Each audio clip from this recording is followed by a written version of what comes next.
Hope comes and stops us in our tracks.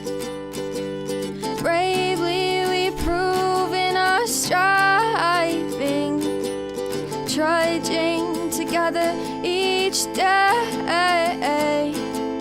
Where there's a will, there's a way.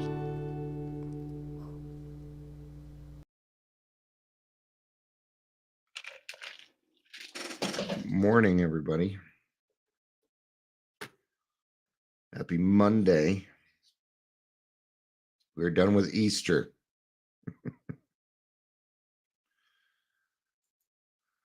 We're done with Easter.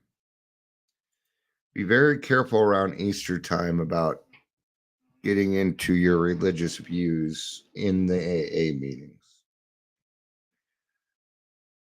I don't know how many times I've heard Jesus's names in meetings in the last 24 hours. Not that there's anything wrong with it. Everybody's spiritual path is their own, for sure, certainly. But we can't give the idea to newcomers that we are a religious program, or they will run. They will run. They will book it out of there. I know. Not really their problem, our problem that they're uncomfortable, is it? Is it? I don't know. I tend to kind of think that it isn't necessarily our problem, but it might be our responsibility to make sure that people do understand the program, the AA program, and that we are a spiritual program, not a religious program. All right. And nothing wrong with religion either. No. Yeah, people, but while we come up with different names and put down people and really, well, they're bench warmers, or they're this, or they don't practice. Well, how many people in AA are like that? I mean, watch what we're saying. Now, when it comes to religion, it's just like the program. Take what you need and leave the rest.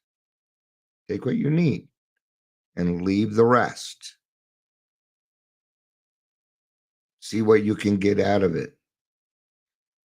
You know, I'm a half glass full kind of person. I tend to like to be proactive.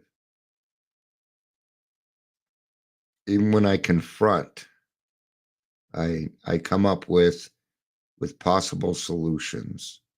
Because what's the point in talking about it if we're not going to come up with a solution? All right. We're doing today's daily reflection from AA. We're going to be in Dr. Bob and the Good Old Timers, page 307. I have pulled up the PDF on my phone. I'm not sure where to start. I am going to start on page 306 because that's the start of the chapter. So I will start there. Not too familiar with this one.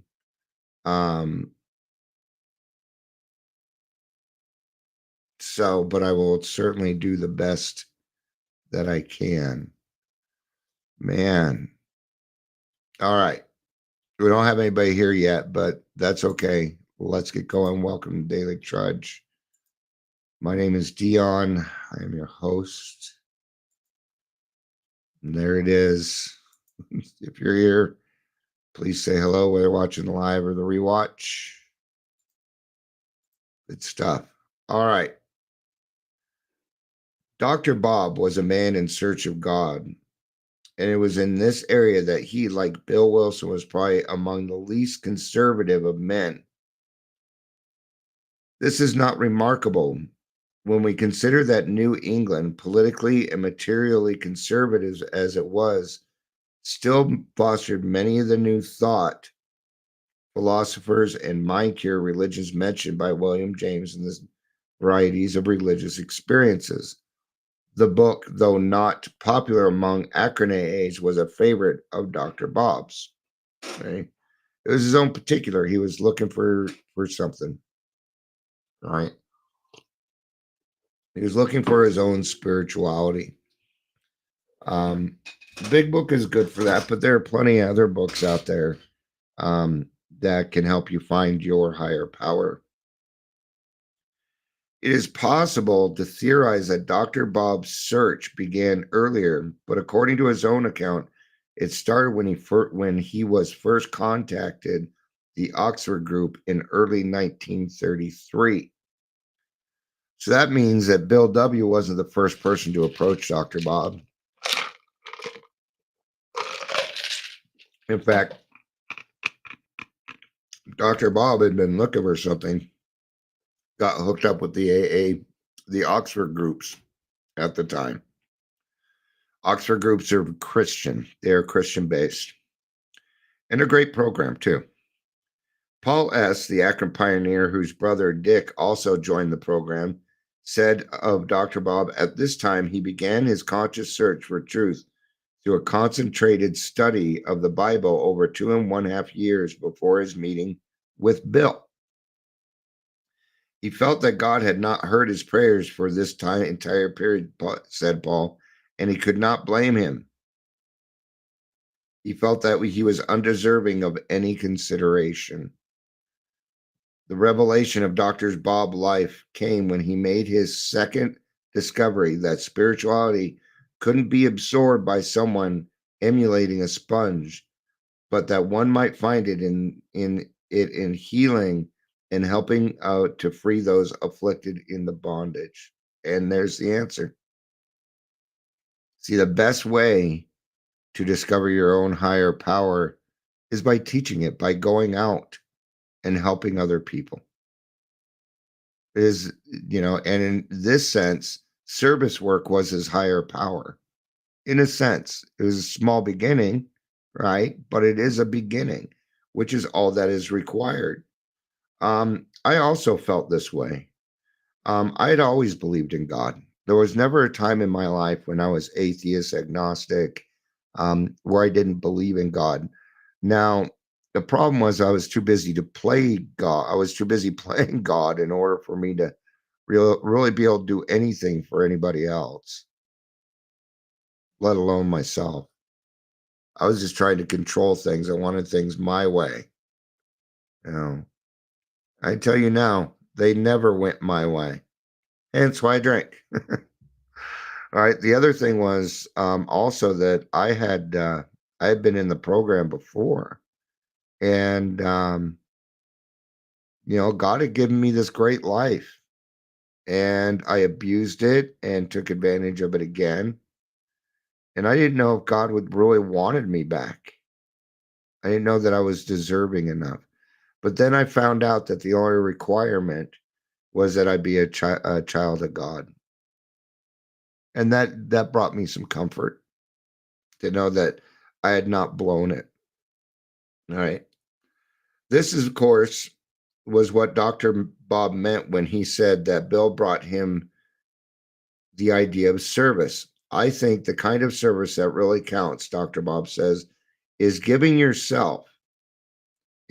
of yourself, and that almost invariably requires effort and time. It isn't a matter of just putting a little quiet money in the dish.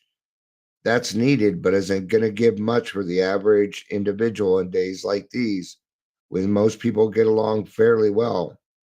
I don't believe that type of giving would ever keep anyone sober, but giving of our own efforts and strength and time is quite a different matter. And I think that is what Bill learned in New York, and I didn't learn in Akron until we met. It's a service work that got him out of himself, that was able to free him from the bondage of his own thought process.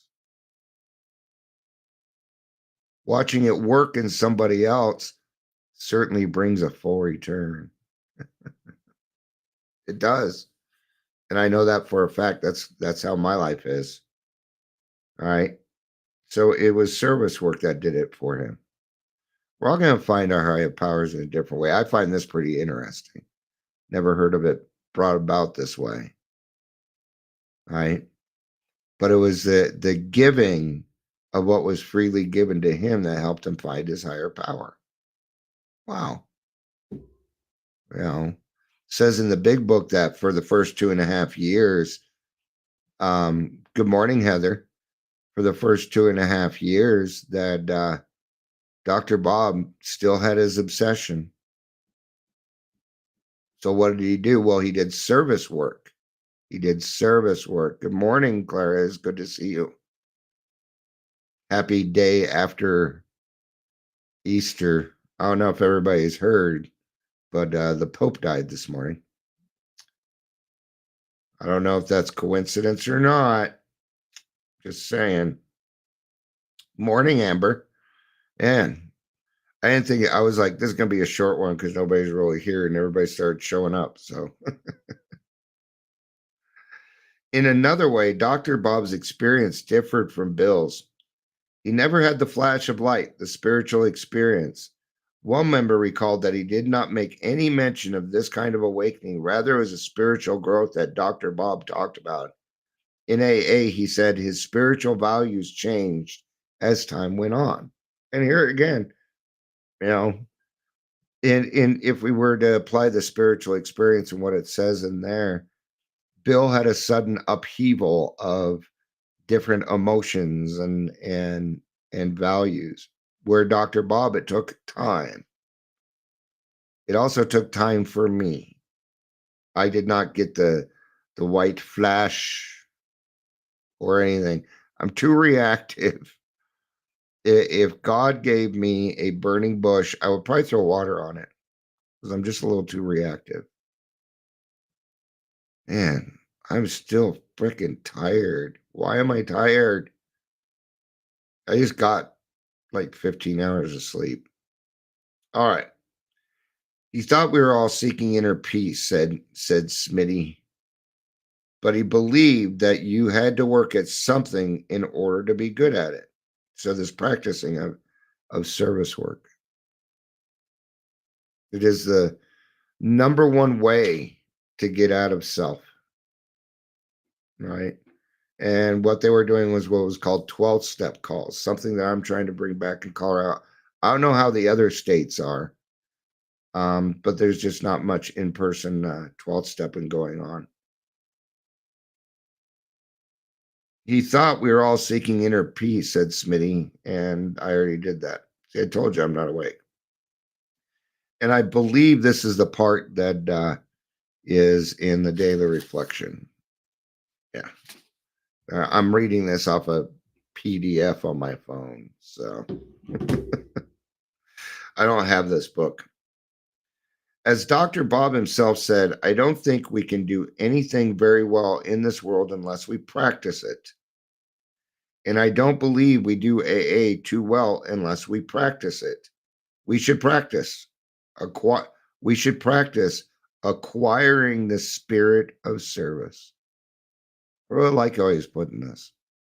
The spirit of service, which in and of itself is God, right? Because it's a spirit, right?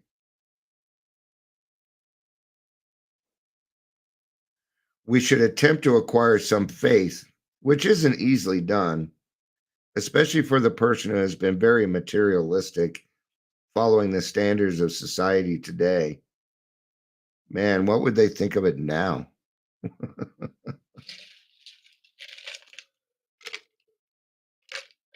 How would they think we're doing it now? I mean, everybody wants everything on instant minute. Everybody seems to want things right now. Nobody has any delayed gratification going on in their life. And this brings frustration. It'll bring certain things to your life, you know. I've never been a very materialistic person. I've also never had much money in order to be a materialistic person. Sure, I like some of the nicer things in life, but you know, if I have to eat ramen, then I have to eat ramen. It's just kind of always the way it's been for me. You know, um, flashing money in front of me is not going to motivate me. It just doesn't. I don't know why. It never has. Human contact, helping other people, helping other people get their lives together. That's what means to me. That's what means something to me. Lending a helping hand, using my time, my precious, precious time, in order to be of service to other people, to get out of self. To me, that's the meaning in life for me. Following the stand, but I think faith can be acquired. It can be acquired slowly. It has to be cultivated. That was not easy for me, and I assume that is difficult for everyone else. We're all after the same thing, and that's happiness. We want peace of mind. The trouble with us alcoholics was this: we demanded that the world give us happiness and peace of mind in just a particular way we wanted it, by the alcohol route, and we weren't successful. But when we take some time to find out about the spiritual laws and familiar ourselves with them and put them into practice, then we do get happiness and peace of mind. There seems to be some rules that we have to follow, but happiness and peace of mind are always here, open and free to anyone. I found that my happiness and my peace of mind is a dividend, it's a benefit for something that I have done. Usually getting out of self.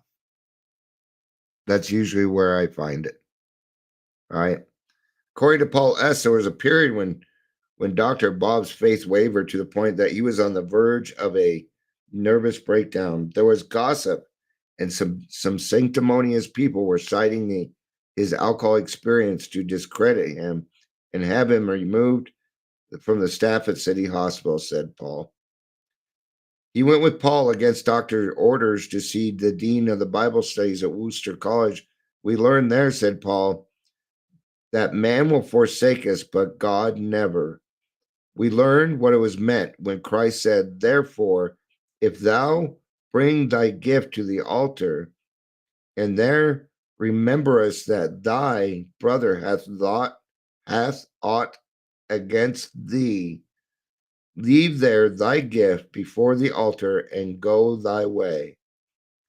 First be reconciled to thy brother, and then come and offer thy gift. Dr. Bob was immediately healed, according to Paul. For 2 days, he spent his time apologizing to those people who had felt were persecuting him. The following Monday, he was back at his practice.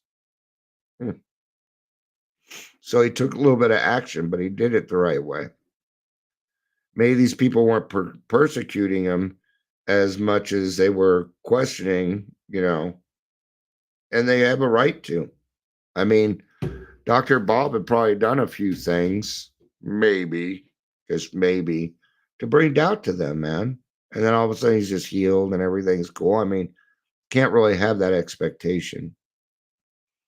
See, even in that situation, he was using other people to try and make him feel better about what was going on.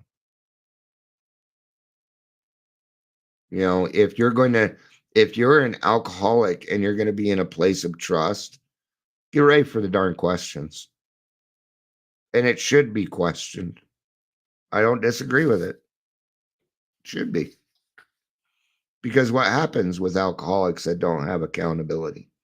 They do whatever the fuck they want. And guess what that leads to? Usually misery. Not just for them, but for the people that they are providing for. See, misinformation in recovery has the power to kill other people. It does. But people would rather have their materialistic things than they would to actually help the person out. Those are the people that we need to be careful of. The paid 12th stepping that's going on out there. The hustling of naltrexone. Okay. And there's nothing wrong with naltrexone. I'm going to tell you that right now. What it does is it helps reduce the cravings. And there are some other benefits to it, mental health benefits to it. Yes, there is. But when you use naltrexone as an excuse to bring people in for their suffering. We're talking about something different. That's what I would call pill pushing. Talk to your primary care physician, man, who's not going to make an extra buck off of doing that, who actually cares what's going to go on with you. Okay. Usually psychiatrists. All right. Fear is often the force that prevents me from acquiring and cultivating the power of faith. Fear blocks my appreciation of beauty, tolerance, forgiveness, service, and serenity. Fear will block anything good. Fear will block anything that's worthwhile in life. Can fear be used as a motivator? Yeah, it can, but I probably wouldn't suggest it. Don't wait until the fear comes to do something about it. Be a little proactive. We alcoholics have great intuition. Just this last week, a friend wrote me. They're like, "Can you check this place out?" And I knew by the name of it that I already knew, because sometimes people pick these names and they're unthinking, right? And so we did some digging, and no, it wasn't really any good. This guy was 9 months sober, had done 60 hours of education. Suddenly he thinks he knows what the fuck he's talking about at drug court. No, no. Something right was not with the situation. But what I told my friend was this: trust your intuition. You knew. You didn't need me to look into that. You already knew something wasn't right. Listen to that intuition. You've been around long enough. I'm going to tell you the same thing. Listen to your intuition. All right. Claire says, I asked my brain doctor why they couldn't just cut out the part of my brain. No pill is going to treat a disease of alcohol. Yeah. I don't know why. Yeah. So, all right. Well, this one I wasn't planning on being very long as it was. So I'm going to go ahead and wrap it up. And I appreciate everybody being here. I'm sure I'll go live again a little bit later. But thank you, everybody, for being here. I appreciate it. Today's our first Monday. Today starts the grassroots 5 p.m. at every day but Sunday. And I went to a meeting this morning, and my Zoom picture is the grassroots thing that we did, because I switched that picture over because that Zoom ID is being used by grassroots more than anything. I also use it to meet with my sponsees.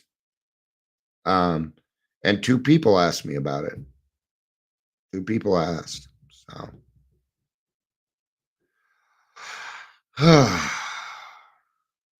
I just don't know what to do today. I don't. I don't. I don't really have much enthusiasm today. I think I'm still tired. Something wore me the fuck out, right down to my bones yesterday. So, but thank you, everybody, for being here. I appreciate it. I love you. You know I do. Peace out and have a day.